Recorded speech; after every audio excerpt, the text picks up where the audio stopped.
Okay, so this will be the bulk of the demonstration. The quiz tab, I mentioned it briefly before, but I'm going to slow down a little bit and take my time. The first thing that I want you to see is that you do have two options. You can create a quiz from scratch, or you can load from a collection. So when you choose load from collection, it will bring up a list of all of the quizzes that you've ever written, or that you've ever written and then made adjustments to.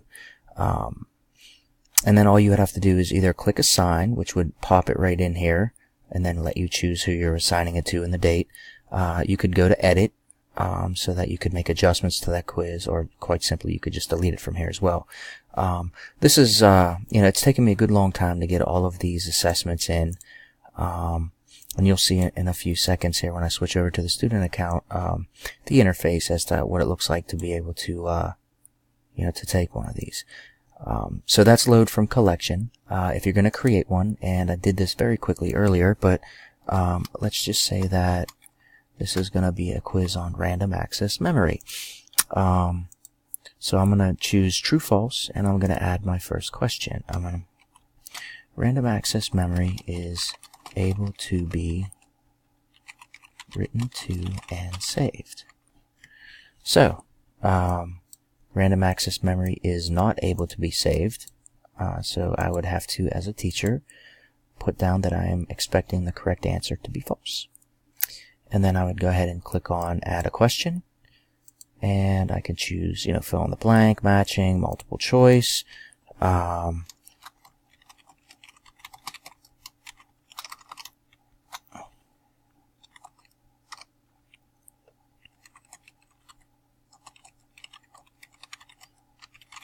So how many types of RAM do you use on any given motherboard?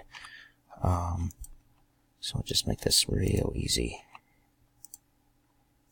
Alright, and the correct answer is indeed 1. So when you're all finished, you choose done. So however many questions you have, you choose a date to assign it, and then add it to the gradebook.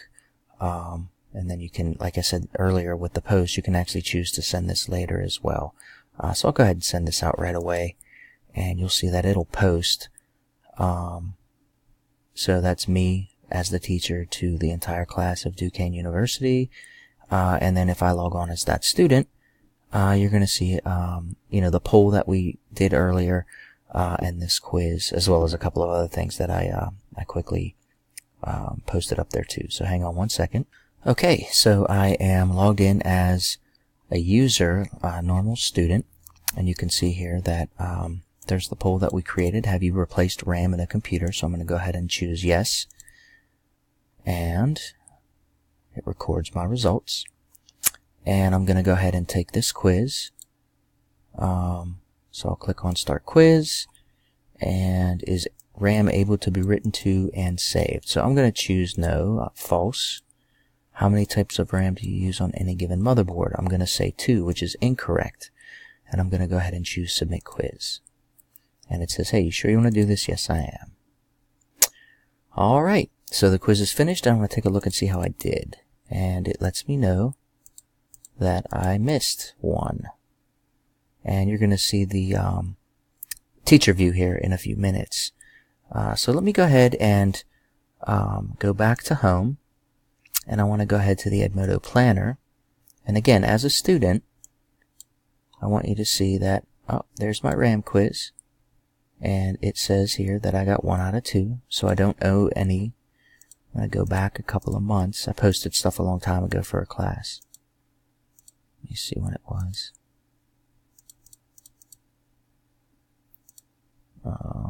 Maybe I didn't. At any rate, all of the assignments will be listed here. I'm going to go home here.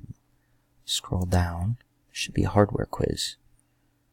There it is. So I'm going to take this hardware quiz. And I'm going to get a few of these wrong on purpose. So we'll get the CPU. We'll get a couple of these right. We'll call that fatherboard instead of motherboard. So we're going to miss a few of these real quick here.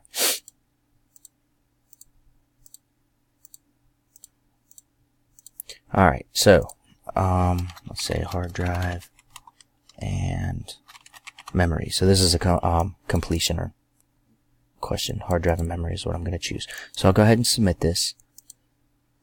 And I'm logged on this side here as a teacher. So I'm going to take a look at some of these results here. So if I go to progress and come down to DUQ, you're going to see that this particular student, W. Nagel, turned in, got 1 out of 2 questions right on this. PC hardware is a quiz, but notice it just says turned in. And the reason why is because I actually still have to grade something in there. So I'm going to go ahead to view quiz. And I want to take a look and see what this answer was for this student. So you'll notice here, the greens are what they got right. The red is what they missed. And the blue means that I have to look at it. And I'm going to say that, yeah, hard drive and memory are acceptable answers. So I'm going to go ahead and mark those correct. So, all right. That is how I use quizzes. And I want to go ahead and show you a little bit about it. I'm going to have to use real data for this. If I wanted to see a progress report for a specific quiz, so I'm going to use, I'll use my first levels, and I'll just use an inkjet test that they did recently. So this is where I actually find this pretty useful.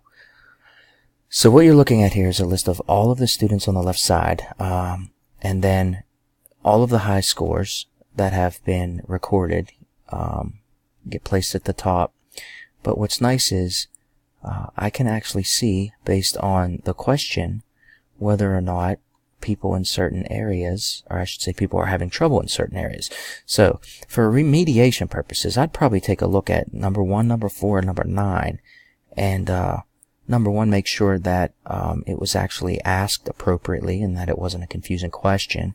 And then if so, I might actually start some remediation process on those topics. Let me go back pretty far here, and we'll get something that they didn't do very well on. This might be a little bit more across the board here. Yeah.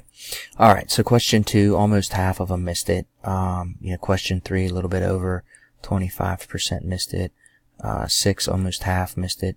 So I would basically, I'd probably just reteach those concepts.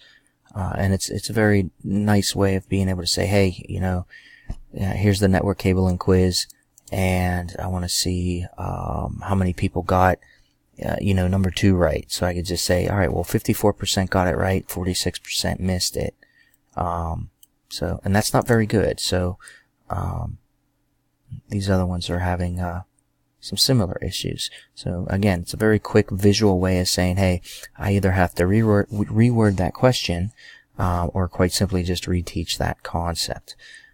So that's quizzes in a nutshell, and how I use it is formative assessment. When you are a student and you're looking at your own progress, you're going to be able to see everything that you have or haven't done, and based on what you have done well or what you haven't done well, the teacher can go back and reteach things, and then have you retake those quizzes as he or she feels necessary. Okay, so I hope you enjoyed this very, very brief tutorial on Edmodo and how I use it as a formative and summative assessment tool. If you have any questions, don't hesitate to email me, nagelw@duq.edu, or wayne55@msn.com. Thank you.